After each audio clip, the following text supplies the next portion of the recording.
1000 രൂപ നോട്ട് വീണ്ടും ഇറക്കുമെന്ന് കേന്ദ്ര സർക്കാർ അറിയിച്ചു. പുതിയ ഡിസൈനിലുള്ള നോട്ടാണ് പുറത്തിറക്കുക. അതേസമയം 1000-500 രൂപ നോട്ടുകൾ പിൻവലിക്കാനുള്ള സർക്കാർ നീക്കത്തിന് എതിരെ സുപ്രീം കോടതിയിൽ ഹർജി.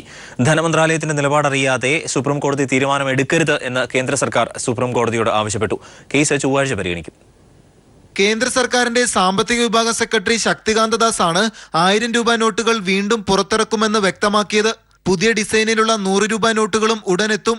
അതേസമയം 1000-500 രൂപ നോട്ടുകൾ പിൻവലിച്ചുള്ള കേന്ദ്ര സർക്കാർ ഉത്തരവ് പൊതുജനങ്ങളെ വലയ്ക്കുന്നതും കേന്ദ്ര സർക്കാരിന്റെ സ്വേച്ഛാധിപത്യപരമായ നിലപാടുമെന്നാണ് സുപ്രീം കോടതിയിൽ സമർപ്പിച്ച ഹർജിയിൽ ചൂണ്ടിക്കാട്ടുന്നത്. അഭിഭാഷകനായ സംഗം ലാൽ പാണ്ഡെയുടെ നേതൃത്വത്തിൽ ഒരു കൂട്ടം ഹർജികളാണ് കോടതിയുടെ മുന്നിൽ എത്തിയിരിക്കുന്നത്. മുൻകരുതലുകളോ പൊതുജനങ്ങൾക്ക് ആവശ്യമായ സമയമോ നൽകാതെയാണ് തീരുമാനം എടുത്തിരിക്കുന്നതെന്ന് ഹർജിയിൽ വ്യക്തമാക്കുന്നു. എന്നാൽ ധനമന്ത്രാലയത്തിന്റെ നിലപാടറിയാതെ തീരുമാനം എടുക്കരുതെന്ന് കേന്ദ്ര സർക്കാർ കോടതിയിൽ വ്യക്തമാക്കി. ഇതംഗീകരിച്ച സുപ്രീം കോടതി കേസ് പരിഗണിക്കുന്നത് അടുത്ത ചൊവ്വാഴ്ചത്തേക്ക് മാറ്റി. സമാനമായ വിഷയത്തിൽ ബോംബെ ഹൈക്കോടതി അവധിക്കാല ബെഞ്ചും സ്വമേധയാ കേസെടുത്തു. സർക്കാർ തീരുമാനത്തിനെതിരെ ഒരു കൂട്ടം അഭിഭാഷകർ വാക്കാൽ പരാമർശം നടത്തിയപ്പോഴാണ് ഹൈക്കോടതി സ്വമേധയാ കേസെടുത്തത്. അതേസമയം ദില്ലിയിൽ സാമ്പത്തിക വാർത്താലേഖകരുടെ സമ്മേളനം ഉദ്ഘാടനം ചെയ്യവേ ധനകാര്യമന്ത്രി അരുൺ ജെയ്റ്റ്ലി തീരുമാനത്തെ പിന്തുണച്ച് വീണ്ടും രംഗത്തെത്തി.